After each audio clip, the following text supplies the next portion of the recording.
I'm Liz, the Chief Mom Officer, and when I'm not busy being the breadwinner of my family of 5, I'm stacking Benjamins.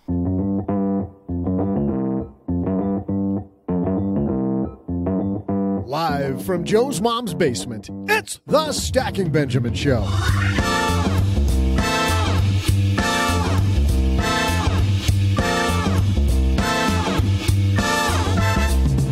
I'm Joe's mom's neighbor Doug, and only 2 days to go in spring. Time to do something else before spring cleaning starts tomorrow.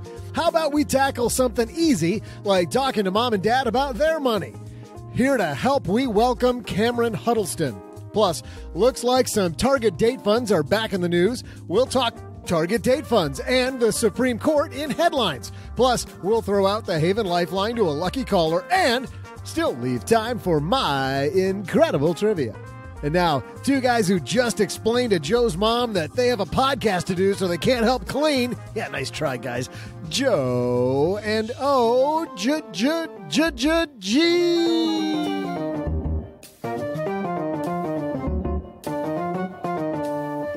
Definitely too busy podcasting. This is going to be an all-day session, OG. I have retired from cleaning, so there's no more cleaning. I am I can't even put it out. I was going to say not financially independent, retired from cleaning. So whatever acronym that pronounces. Yeah. I'm on the Doug train. I'm procrastinating. I will. Welcome to the Procrastinating About Cleaning podcast. I'm Joe Salciha. This is OG across the table from me. It's a good time. There's never a bug problem when you procrastinate about cleaning, so that's good. No, that is good. You know what else is good? Is when you don't procrastinate on heading to LinkedIn.com. Thanks to LinkedIn for supporting Stacking Benjamins. My brother did this, and you know why you don't procrastinate, OG? Is because it's super quick and hooks you up with the right people. Listen to this. LinkedIn Jobs uses knowledge of both hard and soft skills to match you with the people who fit your role the best. Post a job at linkedin.com/SB and get $50 off your first job post. My brother's so fired up about the person that he hired. It's really good to see. Thanks also to Experian Boost for supporting Stacking Benjamins. Experian Boost can potentially help you establish or increase your access to credit. Boost your FICO score instantly for free. Boost is only available at Experian.com/SB. Well, we help people boost their FICO score instantly, and we also help them hire the right person. So I think we've done our job there. Now time to make a podcast. OG and I getting ready to talk a little Supreme Court. So let's get the party started. Hello, darlings. And now it's time for your favorite part of the show, our Stacking Benjamins headlines. First headline comes to us from NAPA-Net, the National Association of Plan Advisors. Let's nerd out here for a second, OG. We've talked in the past about lawsuits and retirement plans at work. Here comes another one, but this one's going all the way to the top. Nation's highest court has just agreed to consider another ERISA case, this one involving a set of target date fund investments. More precisely, when the clock starts on the statute of limitations to file an ERISA lawsuit. This is pretty interesting. You know, well, maybe some people don't know, the Supreme Court's job isn't to take on new lawsuits. It's to decide if the lower court really followed the law on a ruling that already happened. Mm-hmm. So this is the second ERISA case the Supreme Court will consider this term, and there's another one on the way. Just a week ago, the court agreed to consider one involving Fifth Third Bank. In April, there was one against Putnam Investments. And now the court has opted to take a review on one involving Intel's 401k. The lower court ruled in favor of the Intel fiduciary. So let's talk about first, OG, because some people might be new to the show. They might not know about all these lawsuits that have been going on the last few years. First of all, let's talk about how a retirement plan at work is put together and what companies are required to do. And obviously, we're not going to do all of ERISA today, but just maybe a few of the highlights. Well, companies have to provide evidence that they are working on their employees' best interests. And one of those things includes making periodic reviews of the investment choices within the plan, making sure that the costs associated with those choices are reasonable, and that they do some due diligence on a regular basis regarding the platform, the fund providers, the cost structure, that sort of thing. A lot of times employers don't really recognize or realize that they're on the hook for this stuff. Sometimes they look at it and say, well, that's the 401k company's job. And in some cases it is, but that involves a different level of delegation and contract, that most employers don't do. So it's almost like they're equally liable, even though the employers are woefully unqualified to be able to perform that due diligence or perform that analysis of some kind. All that due diligence, by the way, means that the people doing the 401k have to be what's called a fiduciary. So that's the legal terminology that they use, which the only reason I bring that up is because I'm about to use that from this Napa Net piece. The lower court had ruled in favor of the Intel fiduciaries, meaning Intel, the people putting together the Intel 401k plan, noting that while the plaintiff was an Intel employee, he had access to a number of financial documents, including plan documents, fund fact sheets, and summary plan descriptions, which included information about plan asset allocations and an overview of the logic behind the investment strategy. So in other words, that big bunch of stuff that you get about all of your funds that people chuck in the trash if they get a hard copy in their mailbox at work, or the email that they just delete that comes about the 401k? Mm-hmm. They're saying Intel provided this employee who's suing all of that information.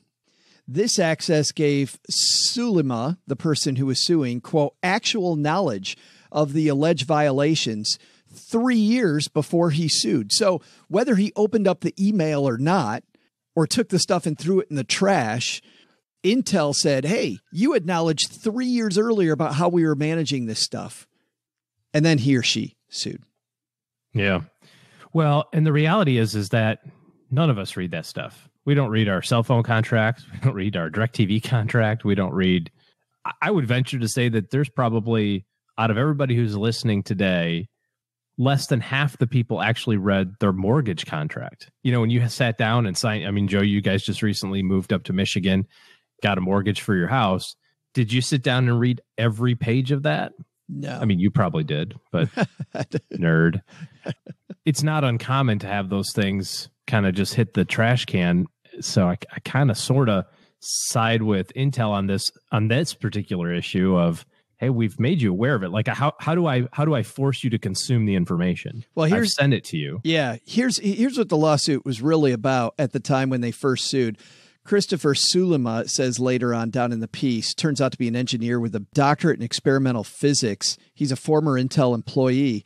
The suit charged that Intel's investment committee boosted the $6.66 billion profit sharing plan's allocation for hedge funds in the firm's target date portfolios from $50 million to $680 million, while at the same time the allocation for hedge funds in the diversified global fund rose from $582 million to $1.665 billion, and to private equity investments from $83 million to $810 million between 2009 and 2014. This is really funny. I'm gonna make you pause for just a second there. This actually dovetails nicely into what we talked about, I think maybe a week ago or 10 days ago on the show, about somebody had a question about risk parity funds. Just the time frame, and I knew you didn't even have to say the years. And when you said what happened, I knew exactly what it was. What had happened, now just kind of put yourself back in those shoes as the fund managers, as the product providers for Intel's 401k. The stock market had just gone down 60%, 50%, whatever. It's 2009. And the soup du jour was risk parity, was alternative investments, was, hey, you should have something that doesn't go down as much during the next recession. This is going to provide this wonderful buffer of upside and downside protection, so you don't have to worry about it. Well, guess what happened? The next decade, the stock market goes straight up. Your funds have gone up 60 cents on the dollar because you were in risk parity funds or hedge funds or private equity or whatever you want to call it. But they did exactly what they were supposed to do, and you're ticked off about it. Not saying that this guy's stuff, not saying he did it on purpose, right? But this is the story that was sold in 2009. And this just goes to prove the point that you can't wish away volatility and still get all the return. It just doesn't work that way. You have to be okay with all the downside in order to get all the upside. I can see why the guy's upset. Oh, yeah. I have hindsight. Absolutely. It's been 10 years of the S&P going straight up. And he had a target fund that, had an allocation toward weird stuff. Sure. And I think this is different, though. And I want to be clear on this because you may look at your investment account and go, well, but I'm diversified according to this, asset allocation that I found or whatever. And I'm not doing any better than, something simple like the S&P. And I'm not suggesting that a diversified portfolio would do better or worse than any particular index. But when you buy an investment product like a private equity fund or a hedge fund or something that is specifically designed to take risk off the table, you have to understand that also takes return off the table. You can't have low risk and all the return. It doesn't exist that way. And the big thing here is also, though, OG, that these hedge funds and these private equity investments, these are monster fee investments. And often, generally, yep. Often, and I don't know how this comes down in a target date fund. This is a little bit beyond my scope. You may know. Are those fees internally disclosed before the returns are calculated into the investment, or are just the investment management fees on the target date fund afterwards counted when, if you go to Morningstar.com, I don't think it's going to include the private equity fee as part of the expense ratio of the fund that you're paying. Well, I'm sure it would actually, but it all comes out in the wash, right? I mean, it's going to, sure. When you see, you put in $10,000 and at the end of the year, you now have 11,000, you might say, oh, my account went up 10%. It probably went up 12%. There was just 2% of fees, or it went up 11% and there was a 1% fee. That's the beauty of hedge funds and, this kind of set it and forget it type of thing. If you're on that side of the table, is that you don't actually ever draw your fees from your clients. You know what I mean? Like you just give them what's left. And there's a big difference between going, hey, looks like your investments went up 8%, and saying, hey, looks like your investments went up 10. I'm going to need 2 of that back. So they just say, well, it looks like, we're going to take ours before we give it to you, basically. We've got several things going on here. This is why I brought this lawsuit up. The first thing is 3 years later, I can see, you said this earlier, I totally agree. You can see Intel's point of view. We gave you all the stuff 3 years ago. You've had this for 3 years. Yeah, you could have opted out of this particular program or this fund or whatever the case may be. Number 2 is an investment goes against you 3 years later. I had this when I was a financial advisor. It's part of what drove me out of the business, frankly, part that I hated. When the market went against you, you wanted somebody to blame. And you see this with all the FINRA lawsuits, right? The market goes down, FINRA lawsuits go through the roof. And don't get me wrong, some of them are probably valid because the market goes down, and that's when people finally start looking at their stuff and they go, oh, I got a bunch of junk. But on the other side, there's people that just want somebody to blame. I remember somebody, I told them exactly how their investment worked. I remember at that time, there were very few exchange traded funds. Most of us didn't know a ton about them. They were kind of outliers of your portfolio instead of now what we all love is it being the center of your portfolio, but we didn't have all the evidence that we have now. So they had a great fund manager. They had a great approach. They'd only lost a percentage of what the market had lost. This was done during the 2000-2002 huge downturn. And I went through all this stuff about how great they were doing when compared to the market, their risk level, still on pace for their goal. And the woman looked at me and said, this is all a bunch of gibberish. I don't care how it works. I hired you only to make us money, never to lose us money. Yeah. Even after we talked about goals, we talked about everything. I'm like, she didn't want to understand her investments, OG. Didn't want to understand it. She just wanted somebody to kick. Well, and that's kind of the same thing about the long-term view. I think that's really important to recognize when you are investing for something greater than just the next couple of years. You have to understand that there's long periods of time where things that you invest in don't do well. And then there's long periods of time where things that you invest in do well. And you have to recognize that if you've done it correctly, you should have some investments that underperform.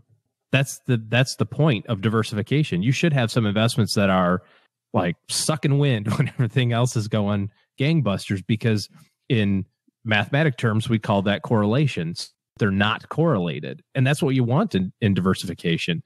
And it's kind of interesting because now you're talking about this from a negative return standpoint, but I hear it on occasion too. Just, hey, S&P's up 15%, account's up 12. Kind of what gives? Right. I'm like, I kind of want to say, hey, you greedy SOB. Well, the plan's based on 8. So, I'd say we're doing pretty good, but, and we're taking 20% less risk than the S&P 500 or whatever the number is. You know what I mean? Yeah. It's that, or it's, hey, well, we're diversified, and, you can't tell me that you knew that China was going to do bad this next 12 months versus the US, or, whatever. So it happens both ways. We always look for the reason why. And this is why I think it's super, super, super important. We put all of our energy on the financial planning component of the work that we do, because at the end of the day, you're 99 years old, you're lying in your deathbed, your family surrounding you. Do you seriously look to your financial planner and say, damn, I'm really ticked off. We only got 8.2%. I really wanted 8.6. Or do you say, I'm really happy that I was able to achieve all the things that I wanted to, and I never ran out of money? That's the threshold issue. That is the singular issue. Now, granted, you got to do it correctly, and you got to do it with, the right veracity and that sort of stuff. But nevertheless, I've never met anybody that when they get toward the end, they're like, gosh, I wish I would have had another 0.5 point return. It's about goal attainment. And when you have your eye on the prize, when you have your eye on, here's the future, here's what I'm searching for, here's what I'm trying to get to, the other stuff becomes secondary, which I think is the way to do it. I did have a second headline, but we took so long on that one. I think I'm going to save it for later. It's an evergreen headline about retirement planning when you don't have any money. So I think it's called a job. I think we'll tackle that another day. But some big lessons here. And I guess because I am cutting the second headline, we have an extra minute. This is what I wonder about some of these strategies, OG. J.L. Collins, The Simple Path to Wealth, recommends take all your money and put it in a single Vanguard fund. And by the way, he's not wrong. For people, by the way, that tweeted that I was stirring the pot with J.L. Collins a couple of weeks ago, I wasn't. J.L. Collins is not that far off. My question is, if you're going to put all your money in one fund, why wouldn't you take literally 12 minutes more, find the efficient frontier, and do it right? Like, that's pretty damn simple too. Like, we've already taken something that's not broken, is pretty damn easy to do, and cut an amazing 12 minutes of my life off so I can go play video games instead to put it in one fund. But he's not wrong directionally, right? I don't want to make perfect the enemy of good here, but I do wonder, when the market heads down for a while, who's going to sue J.L. Collins? I mean, who's going to go, this guy said this was right, he said this was fantastic? Well, nobody's going to sue him, but here's what really happens. And we have all the data to support this. As recently as earlier this quarter, right? Or earlier last quarter, I should say, almost all the money went into fixed income. All the new money, all the rebalancing money went to fixed income. And you say, well, that can't be true. It is.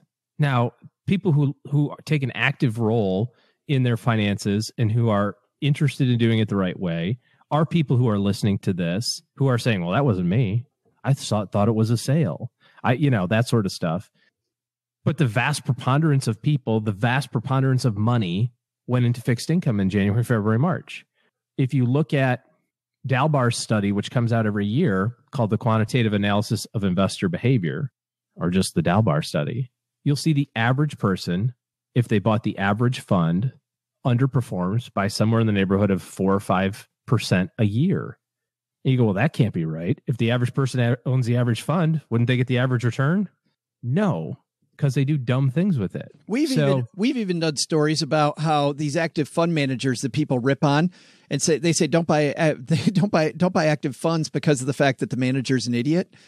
We've seen those studies that show Mark Hulbert, I think, brought this out. It was Brett Ahrens brought this out. This study. I saw it through his column. That the problem with active managers in most cases is not the manager, it's flows. It's the fact that they're forced to make trades because idiots are buying when they shouldn't be and they're selling when they shouldn't be. And managers, by prospectus, have to keep that money invested. The problem isn't the idiot on Wall Street. The problem is us. Yeah, the guy on Main Street. Right. So that's what happens. Not to our listeners, though. No, well, no, seriously, if you're listening to this, I mean, I'm sure you're already nodding your head going, yeah. And it is sad because you are going to find people that are going to go, well, J.L. Collins was totally wrong. No, he's not. No, he's not wrong. You decided to blow up your own strategy because you couldn't hang in there. And I'm afraid that's what's going to happen.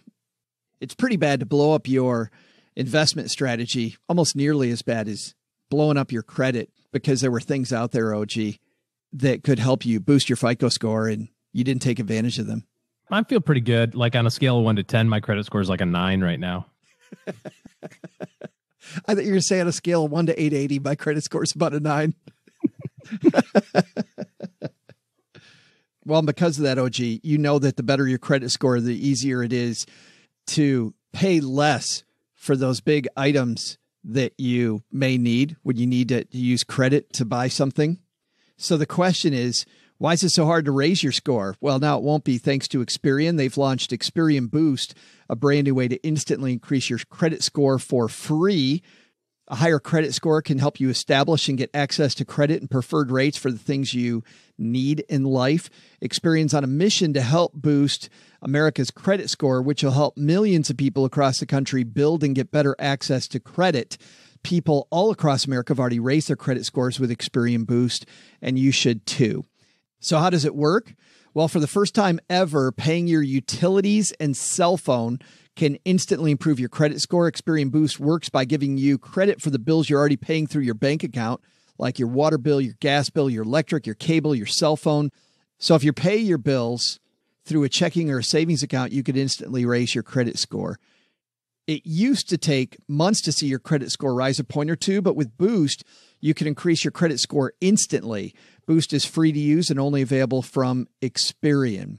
Only positive payments are factored into your credit file. It can only help, it can't hurt. In rare situations where your score goes down from boosting, you can instantly disconnect Boost and your credit score will go back up to where it was. Experian Boost can potentially help you establish or increase your access to credit. Boost your FICO score instantly for free. Boost is only available at Experian.com/SB. That's Experian.com/SB. 50 takeaways here, OG. Maybe number one, use things like Morningstar to look at your funds through a third party. We didn't even talk about that one. Instead of waiting 3 years, seeing the results and they're not what you want, and then suing somebody. The second thing is, though, if your funds are bad, I think because you know immediately that they're not good, you could take a more active role, at least going to HR, talking to people at work about improving the nature of your funds. Maybe it still ends in a lawsuit, but hopefully not. The big lesson here, though, is this idea overall, OG, of trying to get something for nothing. There's going to be downturns in the market, and risk and reward are on the same scale. The longer that you're in a fund that's based on equities or based on real estate, the better you're going to do. Not a single investment, there's no guarantee there, but historically, if you're in an exchange traded fund or a mutual fund, it's hanging in there. Gotta hang.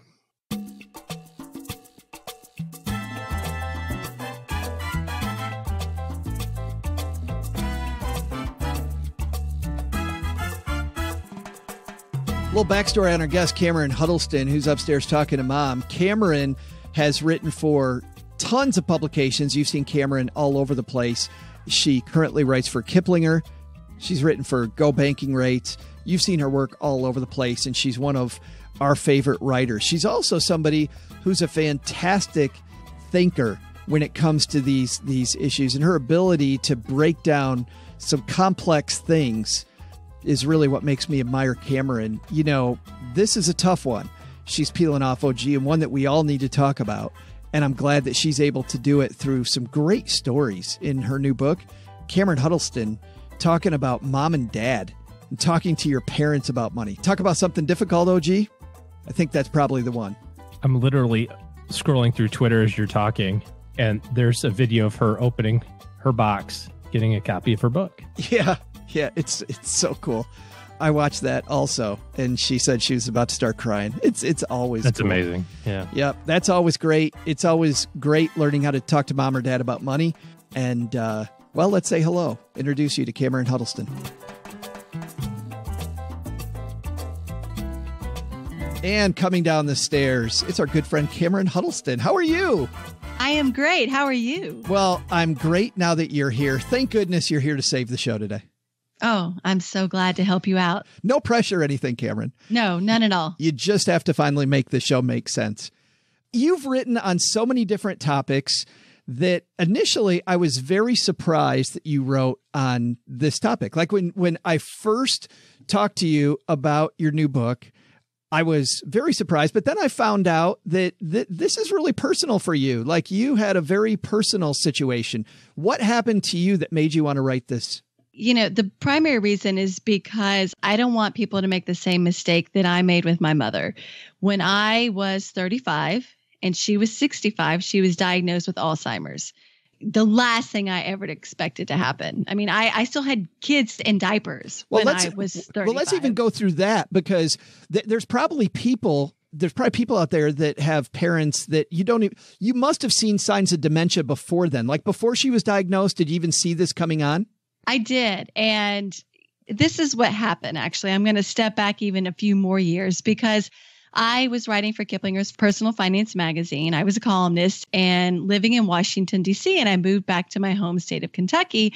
And one of the first conversations I had with my mother, who actually lived across the street from me, was, Mom, I think you need to get long-term care insurance. I mean, I didn't beat around the bush. I just said, I think you should do this because she was on her own. My father had gotten divorced years before that. And I thought, you know what? It would be great for her to have a way to pay for long-term care if she ever needed it. And so she took my advice. She went and met with an insurance agent, and she could not get coverage because of another pre-existing condition. And if I had been smart, I would have said to her, okay, Mom, you couldn't get coverage. Let's sit down and talk about what sort of assets you have. Let's create a plan to cover your care, the cost of your care, if you ever need it. Let's talk about what sort of care you would want. But I didn't. Why? And I'm kicking myself. Yeah, but why not? Why didn't I do it? You know, I didn't even realize how important it was to have that conversation. And I'm a financial journalist. And I think the thing is, most people don't. We're not thinking about anyone's finances other than our own. And most of us aren't even thinking about our own finances. We don't have our own financial act together. You know, and I did. I had my kids. Actually, it was before I had my first child. All right. But I was starting my family, trying to get my own financial life together, and just didn't even think to have deeper conversations with her about it. Then after I had my first child, and right before I had my second child, I started noticing the signs that you mentioned, Joe.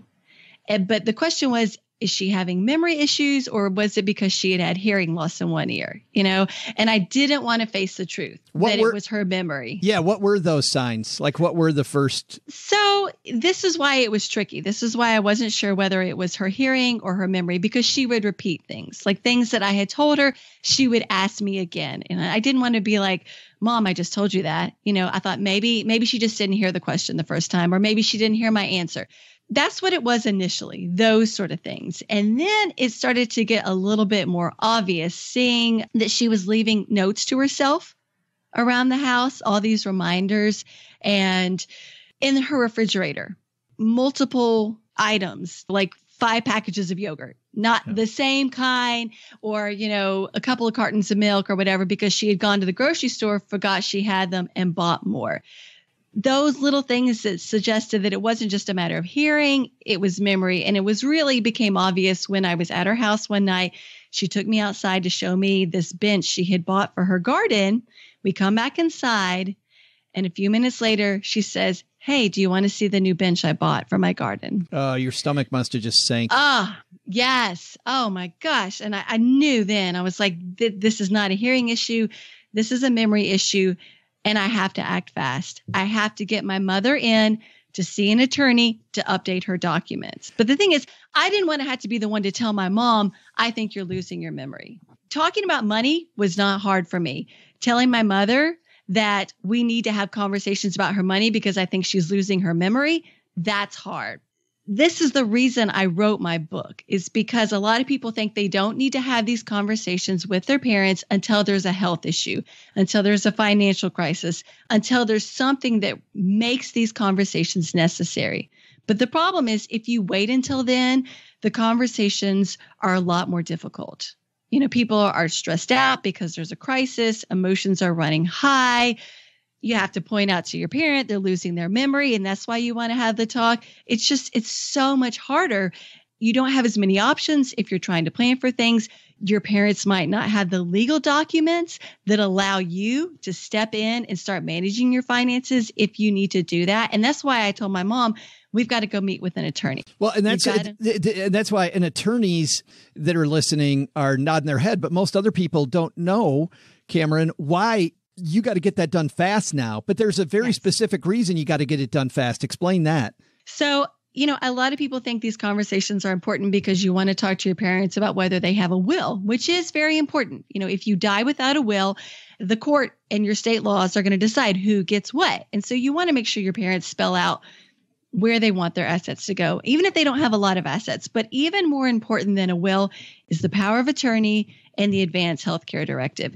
You have to be mentally competent to sign these documents. My mother, even though she was starting to have some memory issues, she was still competent enough for an attorney to allow her to sign these documents. And the power of attorney allows someone to make financial decisions for you if you no longer can. The Advanced Healthcare Directive spells out what sort of end-of-life care you want, and it also allows you to name someone to make healthcare decisions for you. But she's got to be competent when she signs those documents. Yes. So if your parent has already had a stroke, if your parent is, more in the middle stages of Alzheimer's, it's too late. It is too late. And then you go to court, you spend thousands and thousands of dollars getting conservatorship for your parent to make these decisions for them. How did you then bring up to your mom that you needed to get some stuff done? Because I think it'd be hard, Cameron, to not make her defensive. Like, I know a lot of parents, if you say, hey, mom, I think you're losing it, like they'd get defensive. I did a couple of things. Because I was very reluctant to tell her directly that I thought she was having memory issues, what I did is reach out to a third party.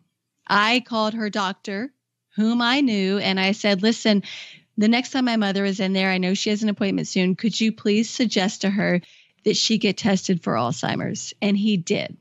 She went in, and actually the first test she had done, the neurologist said, well, she's okay. And I was like, that's baloney. She is not okay. And a friend of hers talked her into seeing another neurologist who did diagnose her with Alzheimer's. And in the meantime, I had just said to her, Mom, I think we need to meet with an attorney to update your documents. It wasn't like, Mom, you're losing your memory. We need to meet with an attorney, but let's do this. This is something important. I don't think you've done it since you and Dad got divorced.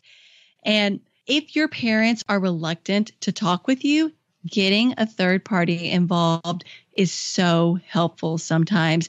I used it to get my mother to get tested for dementia, but you can use this to get your parents to start talking to you about your finances. You can reach out to, if they have a financial planner, if they have an attorney, an accountant, someone at their church or their place of worship, a trusted family friend, and say, hey, listen, I would love it if you could talk to Mom and Dad and persuade them to open up to me and give me some information about their finances, because it's going to give me peace of mind. It's going to give them peace of mind.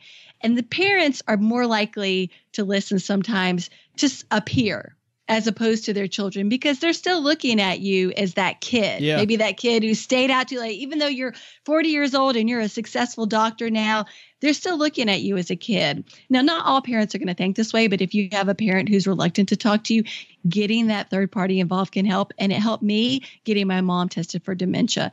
The financial side of things, I was just, pretty straightforward. Let's meet with an attorney. We did that. And then again, the third party helped out, because she suggested to us that we go to my mother's bank, put me on her account as her representative payee, and suggested some other steps we should take in regards to her finances. So that got the ball rolling for other conversations with my mother. And the pro doing it takes away a lot of that emotion.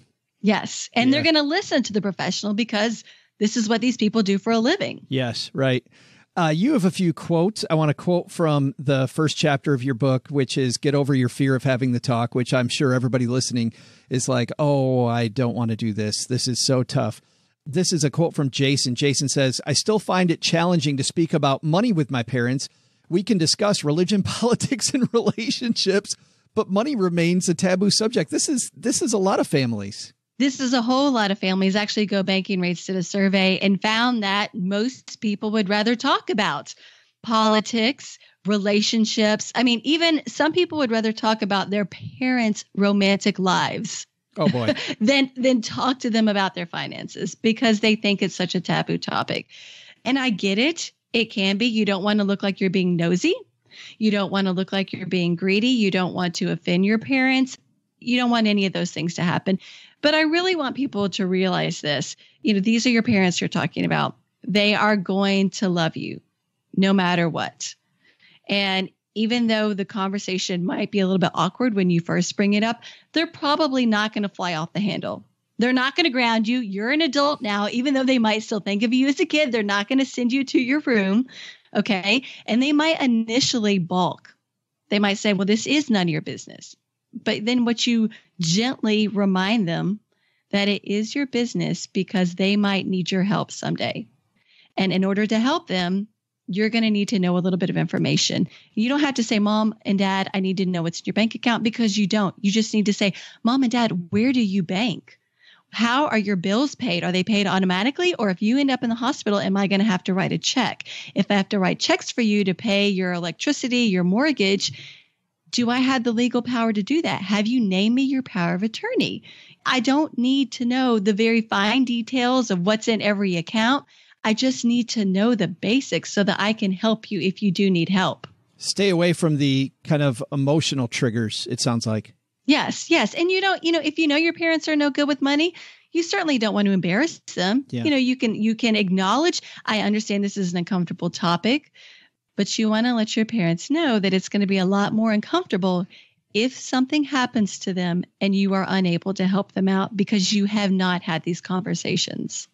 I'd like to go over that specifically, if you don't mind, which is some of the things not to say, because I think these are important things to know so that we don't step on some of these hot buttons. You've got a whole chapter on this. I know we don't have time to go over the whole book, so I thought this is probably pretty important for our audience. What are some things to avoid when we're talking to mom or dad?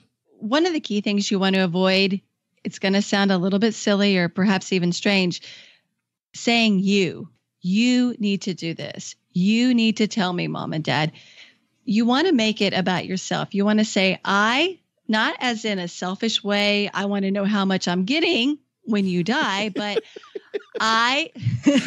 What's in that account, Mom? What's in this for me? You don't want it to be about what's in it for you, but you want to say, I would like to have this conversation to give me peace of mind. It would make me feel good to know what sort of planning you would have done. It would make me feel calm, better, at peace, knowing what you have in place, what your wishes are, because I want to be able to follow your wishes. Why not start with you? Because it puts people on the defensive. Think about conversations you have with your spouse or your significant other. Oh my gosh, you are always spending all of our money on things that we don't need. Okay, so you don't want to put people on the defensive, saying more like, it makes me uncomfortable when you do this. It's about how you feel and not making them feel like they're on the defensive. And so it would make me feel good to know. It would make me happy to know that I can follow your wishes as you get older. It would make me happy to know that I can give you the sort of care you need. And that's why I want to have this conversation. Not, you need to tell me, you need to do this. Mom and Dad, you really need to have a will. You really need to have a plan. You really need to talk to me about how much you have in your retirement account. That's going to put them on the defensive. And as soon as you put them on the defensive, they're going to shut down. The conversation is over. Yeah, you focus specifically on not being condescending too. Yes. Yes. And so, of course, if you know that they have not managed their money well, if you know that they have become victims of scams because they're not aware of what these scams are, you don't want to highlight that. You don't want to say, Mom and Dad, oh my gosh, these scammers keep calling you and you keep falling for it. Come on, you don't want to embarrass them. You don't want to be condescending. And it's not just the words you choose, but the way you say it. You don't want to talk to your parents like you're talking to a small child. Even if they are older and they're not making good financial decisions, you want to treat them with the same respect that you would want your own children to talk to you if they were having this conversation with you. I noticed too, and in your book, you reference quite a few elder care people who say these things that, and even in my experience, when I was a financial planner, these people that you're talking to are very smart. And what the indirect problem's going to be isn't that they're not going to do what you say. They're going to stop sharing with you. Like the biggest thing that would happen, I think, if you're condescending is that they like your mom has had dementia. It didn't mean she wasn't smart. And the reason that she was leaving notes for herself all the time was because she's smart and she's finding these workarounds. And I feel like sometimes people talk to people like they've somehow become dumb. Yes, because you look at your parents and they're aging. Ideally, if you had these conversations when you're younger and your parents are younger, I don't think you're going to run into the condescension. If you're still in your 20s and 30s, the dynamic between you and your parents is a little different. But if you're already in your late 40s, your 50s, and your parents are in their 70s, and they're starting to have that mental decline, that decline in ability to manage their finances, which happens to everyone, regardless of whether you have dementia, you're looking at your parents as no longer as capable as they were. And that can come out in the way you talk to them. And if you talk to them like you're talking to a child, they will shut down. They're going to be embarrassed. They're not going to want to talk to you.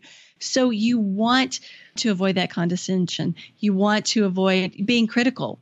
You say to talk to siblings. Do you do that after you've talked to your parents? Do you do that before? I mean, does this end up seeming like an intervention where you and the siblings all corner mom in the room and say, Mom, we got a problem? No, you definitely don't want to do that. It can be a little bit like an intervention. You just don't want to corner mom and say we have a problem. You want to talk to your siblings beforehand because you want to get on the same page with them. A couple of things you want to discuss. All right, who's going to have the conversation? It might be all of you. If you all get along well, it might be one of you, and it might not be you. It might not be the person who's reading this book because you might not have the best relationship with your parents, but you might say, hey, Bob, I know you live closer to Mom and you have a better relationship with Mom. Here, I want you to take this book and read it. Okay, because I think you're the best person to have this conversation with Mom. It's not me. I've never been as close. So you're going to figure out who's going to have the conversation. Maybe it's all of you. You want to figure out how you want to start the conversation, what's the best approach to take. And you also want to talk about the roles you as the children are willing to accept, because maybe you're better with finances, but your brother lives closer. So your brother might have to be the one to provide the actual care while you're in charge of the money. Figure these things out before you sit down with Mom and Dad.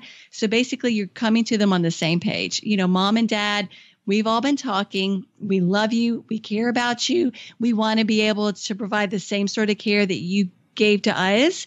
And so that's why we want to have this conversation, and we've talked already about, what we're able to do to help you out. And so going in on the same page and letting your parents know that you've had these discussions might ease some of their fears, because a lot of times parents are afraid to talk to their kids if they have done some planning, because they don't want to talk about their wills and what they're leaving behind for kids, because they don't always divvy things up equally. Yeah. And they don't want the kids to fight. And so if they know the kids have already had conversations and kind of the kids are saying, we don't care what we're going to get, we just want to make sure you get the best care. We want to make sure we follow your wishes. It can make things easier. Yeah, much smoother. The book is called Mom and Dad, We Need to Talk. You cover everything here. from getting over your fear, which we talked about a little bit today, but you go much more into detail. Don't wait. You know, it's always better to have the conversation tomorrow, but it really is not. Reasons your parents might be reluctant to talk. What happens if you don't have the conversation? That's an ugly chapter. Start by talking to your siblings. What not to say. Conversation starters. A step-by-step approach. So you've got the whole paint by numbers here. Talking to them about scammers, estate planning documents, long-term care. It's all here. How exciting is it, by the way, to have your name on the front cover of this book? It's very exciting. It's very exciting. You know, I really hope people read this book because like I said, I don't want people to make the same mistake I made with my mother. It is a tough conversation. It can be, but it doesn't have to be. And it's so important that people have it because if you don't, once something happens, you just don't have as many options to deal with things. And it's as scary as it might seem. I think the consequences of not having the conversation really are a lot scarier. And you don't have to go through this alone like I did.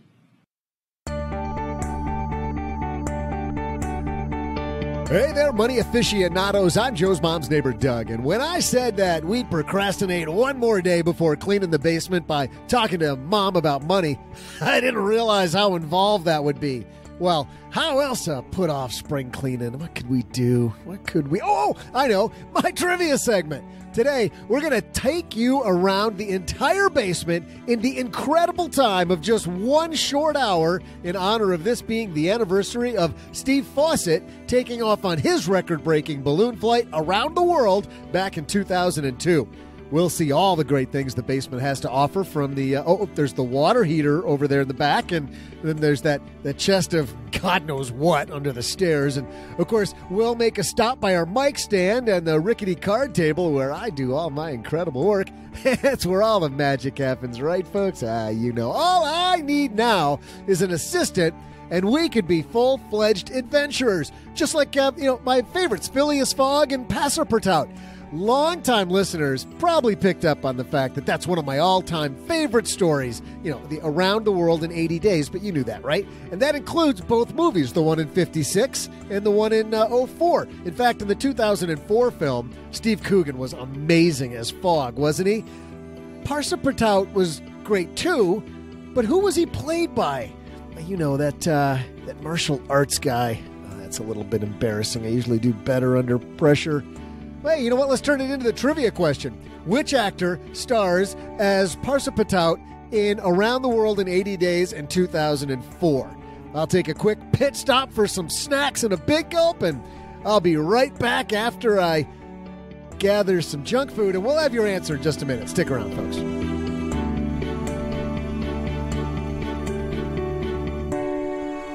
Well, as I mentioned earlier, OG, my brother is in the middle of hiring people.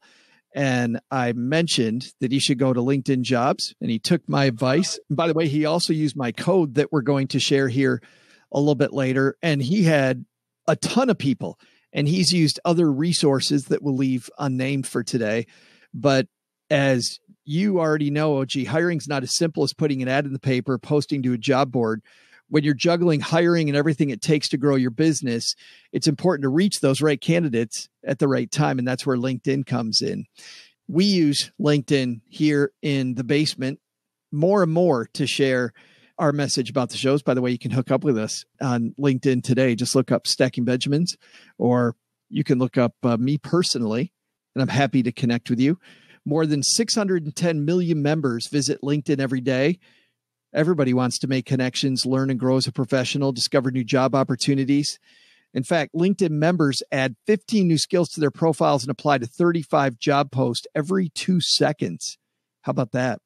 That's how they make sure your job post gets in front of people with the right hard skills and soft skills to meet your role requirements, things like collaboration, work ethic, adaptability. I'd say when it comes to work ethic, geez, good on that. Collaboration, he's really good. Adaptability, not so much. LinkedIn does the legwork to match you to the most qualified candidates so you can focus on hiring the person who'll transform your business. To get $50 off like my brother did on your first job post. Go to linkedin.com/SB. Again, that's linkedin.com/SB, and you'll get $50 off your first job post. Terms and conditions apply. Welcome back, Global Explorers. I'm Joe's mom's neighbor, Doug, and this right here, well, this is my incredible trivia. So by now, you've seen the relics of time inside the treasure chest, including our favorite pair of bell-bottoms.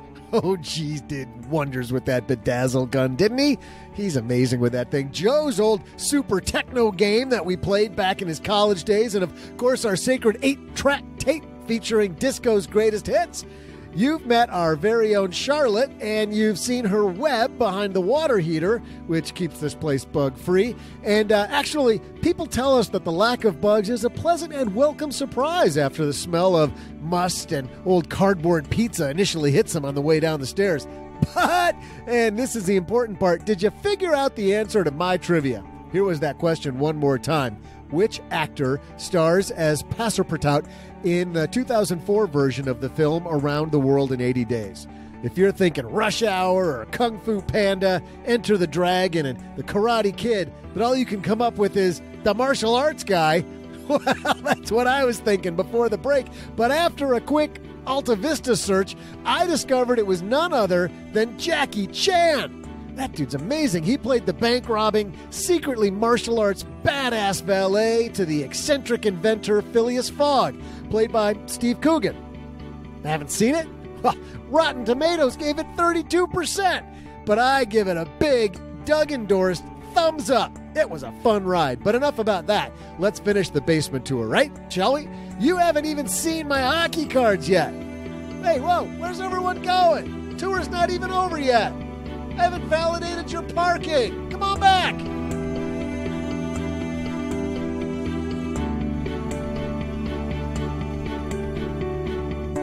Did you collect hockey cards, OG? No, I don't. I'm not a collector. Come on, you grew up in Michigan. Hockey? What's that got to do with anything? Saginaw Gears? Weren't you a Saginaw Gears fan?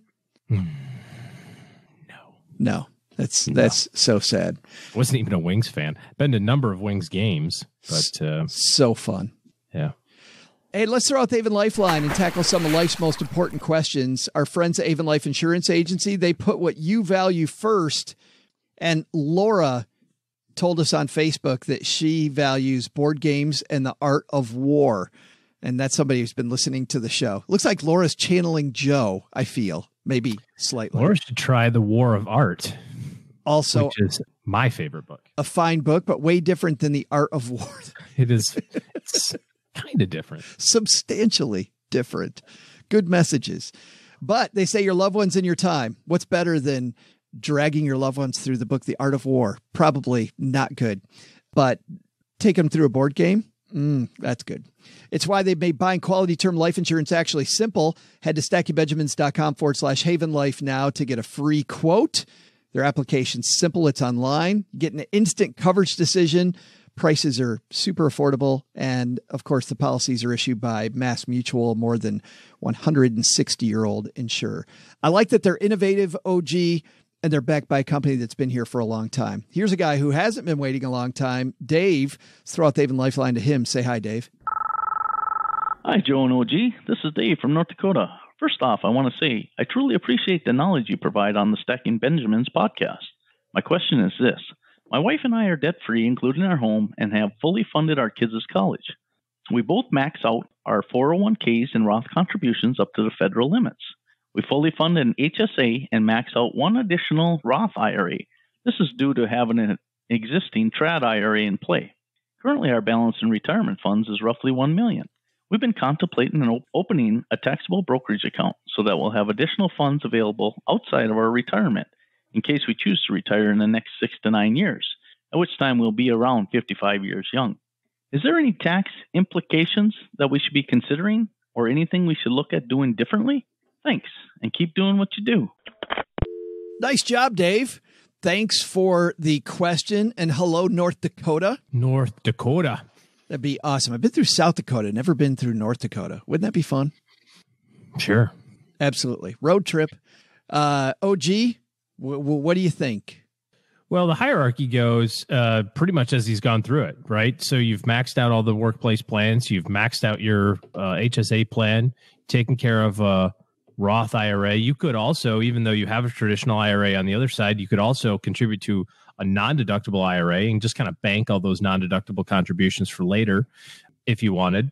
But you're right. When it comes to thinking about early retirement or retirement pre-59 and a half or even pre-55, it makes sense to start thinking about, well, where are we going to get the money from if we need to live on something? And the next logical place is a regular brokerage account. As far as tax implications and things like that, nothing off the top of my head that's too crazy. I mean, you will be taxed based on how the money performs in the account as it performs in the account. So if you have an investment that produces a dividend this year, you'll pay taxes on that dividend this year. If you have an investment that you sell at a profit this year, you'll pay taxes on that profit this year. So it's kind of a pay tax as you go type of thing. Of course, most of us have our ETFs and mutual funds set to dividend reinvest. So when you get the dividend, it automatically buys more shares of the product that it came from. Doesn't preclude you from having to pay taxes on it. You still have to pay taxes on the dividend, unfortunately, but it takes care of that operationally automatically at the brokerage company. And then if you're investing for the long term, you'll be able to control the capital gains taxes, the taxes that you'll pay when you sell it, because you'll have control over that. So there's not a lot of tax bill coming. I mean, you get $1 million in there and you start kicking off $25,000 a year dividends, you'll notice it on your tax form. But between now and then, you might not. I think the great thing that people in our community do really well is something the larger world doesn't do well. You know, we talked about a lot of our listeners will think about downturns in the market as sales, which is a fantastic way of thinking, keeping that long-term approach. But we also, OG, when you look at studies, people don't look at the tax advantages of investments as much as they should, right? They don't consider the tax shelters. I think we do a pretty good job of that, our community, based on the letters that we get. Yeah. That part's good. I'll tell you, though, there are people I've noticed in our community that spend way too much time. Like, we go overboard and we're so worried about friction on our money that we are putting the cart before the horse. We're worried a lot about the taxes and not enough about flexibility. And I'm not saying Dave's doing this. I'm just saying that the goal here is to have Bill Gates' tax bill. It's always about having more money. And if we can have more, focus on that first, then tax advantages second. So I love what Dave is doing for that reason, because he's giving himself some flexibility by not having it inside a tax shelter. And you and I, when we look at taxes, we look at, money coming in pre-tax and out being taxed. We look at money going in with no real tax advantages, coming out tax-free. Those are two sides of what we call the tax triangle. And this third side that a lot of people in our community forget to develop is that flexibility side. And you see these people too late, OG, when they're like, hey, I'm 45 and I want to retire early. Can't do it because all my money is stuck in a place, stuck in an IRA where I can't pull it out that easily. I think in Dave's case here, if he's got 6 or 7 or 8 or 9 years to go, he should be able to accumulate a pretty decent amount there. Yeah. Nice job, Dave. Congratulations on the hard work you put in so far. Thanks for writing. That's a great call to the Haven Lifeline. If you want to call the Lifeline with your question, head to stackingbenjamins.com/voicemail. And not only will OG and I answer your question, we'll also, more OG than me, really, answering your question, we'll also have Gertrude send you a Greatest Money Show on Earth t-shirt, which is, the code's coming your way, Dave. That's going to do it for today. Thanks to everybody who's left us a review of this here podcast. Mom's putting this one on the fridge this morning as I was walking down to the basement, OG. Look, check this out. 5 stars from Shinvestor. Best all-around financial podcast. Boy, there's no pressure there, is there? Yeah, but he's right. He's totally right. I've been listening to Stacking Benjamins for a few years now. It's the best financial podcast, hands down. I usually listen to it while working out at the gym, find myself chuckling out loud, which makes the workout a lot less tedious. Good balance of interviews, questions and answers, and headline discussions. Highly recommend. Well, thanks for that, Shinvestor. Makes it easier for us to tell Mom that we've got a lot of podcasting to go. So if you guys don't mind, we're going to end the show But OG and I are going to stay down here so we can pretend. We're just going to keep talking. So we can avoid spring cleaning, which Mom's pretty excited to do since there's only 2 days left. All right. That's going to do it for today. Doug, man, you got it from here. What should we have learned today? Well, Joe, first, worried about the difficult discussion with parents about money? Go ahead and worry, but don't wait. Set a plan, involve your siblings, and start talking. Everyone is worse off, including mom or dad, if you don't. Second, that Target date fund you got, instead of suing someone, check the fees. Head to a third-party site like Morningstar.com, and you'll easily see if what you're paying is in line with the industry. But the big lesson? Don't hand OG your Mike Wanchuk hockey card. I know he never made the pros, but that guy was the best center the Kalamazoo Wings ever had. He was brilliant. Seriously, OG, give me back the card, man. Give me my Wanchuk card back. I'll trade you a donut for it. Donuts. There you go. A big thanks to Cameron Huddleston for stopping by the basement. You can get more from Cameron at her aptly named site, CameronHuddleston.com, or through our show notes at StackingBenjamins.com. This show was created by Joe Saul-Sehy, produced by Richie Rutter-Reese, and engineered by the amazing Steve Stewart. Online, visit us on Twitter at SBenjaminsCast or on our Facebook page. I'm Joe's mom's neighbor, Doug, and I just jumped the shark. SB Podcasts may receive payment on the show from sponsors and guests in the form of books, giveaway items, discounts, or other remuneration.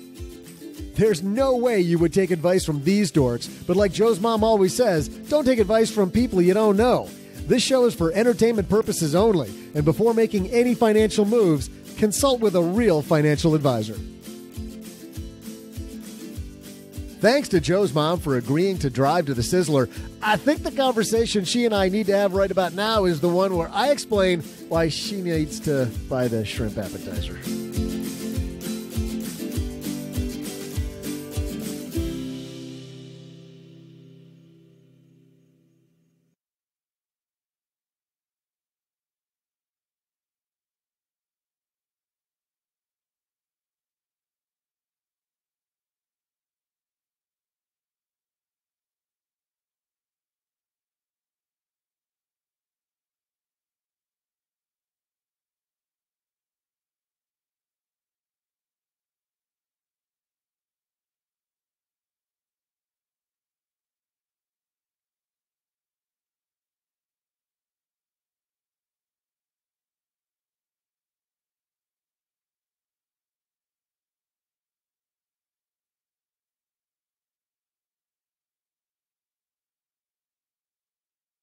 The trivia today, OG, was about Around the World in 80 Days.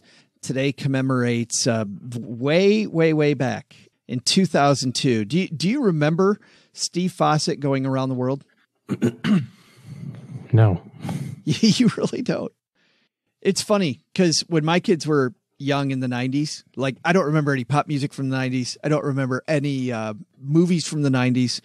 Like nothing. But 2002, just to take people back. I didn't have kids in 2002.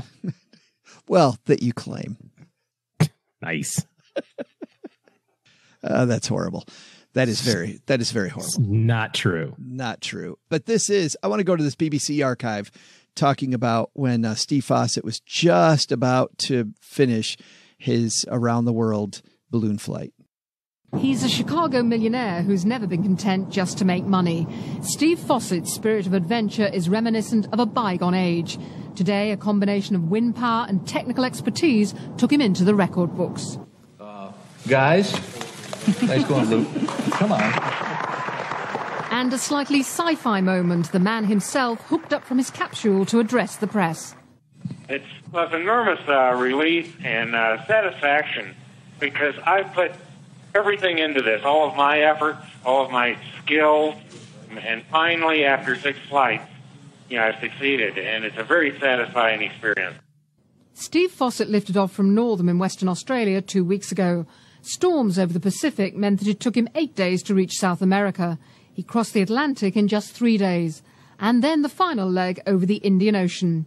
Today he crossed the finishing line south of Australia. He's due to land north of Adelaide tomorrow. The lone adventurer nearly died on one of his previous attempts. This was another failed enterprise 4 years ago. Then he was with his longtime friend Richard Branson, who's paid him this tribute.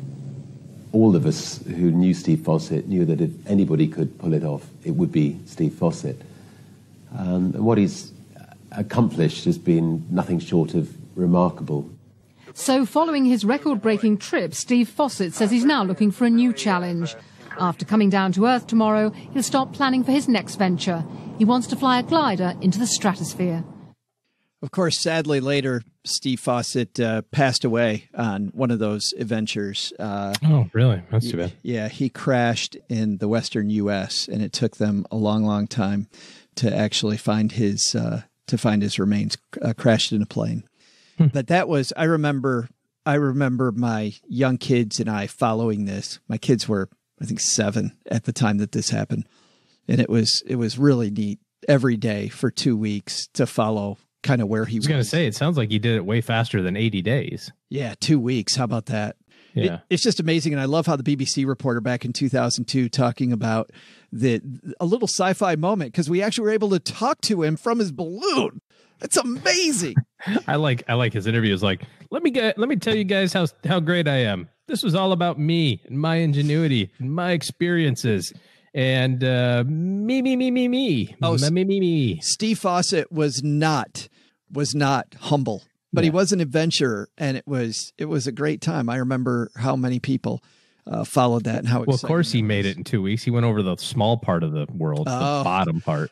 Dude, always somebody throwing shade on great stuff. If he would have gone around the equator, it would have taken at least 17 days. Oh, I see how you did that. If I were to do it, ran. I'm not even going to do it because it'd be so boring. I would do it so fast and it'd be so amazing. Oh, you only ran a marathon. You didn't break a record. Big deal. Anybody can run for a long time. Oh, you broke the high jump world record. It's not like you broke the pole vault world record. Yeah. I see. Yes. Try to do that with a stick. Yeah. And you need upper body strength and lower body strength. So what then, dude? Yes, right. That's fantastic. It was a great memory as we were putting the show together about Steve Fawcett. Back when you were on the balloon team, back in '02. Have you seen, by the way, that Jackie Chan movie, the Around the World in 80 Days? No. Your kids are at the age that might be a lot of fun. It's really dumb, and it's really fun. So okay, I like dumb things. I'm in.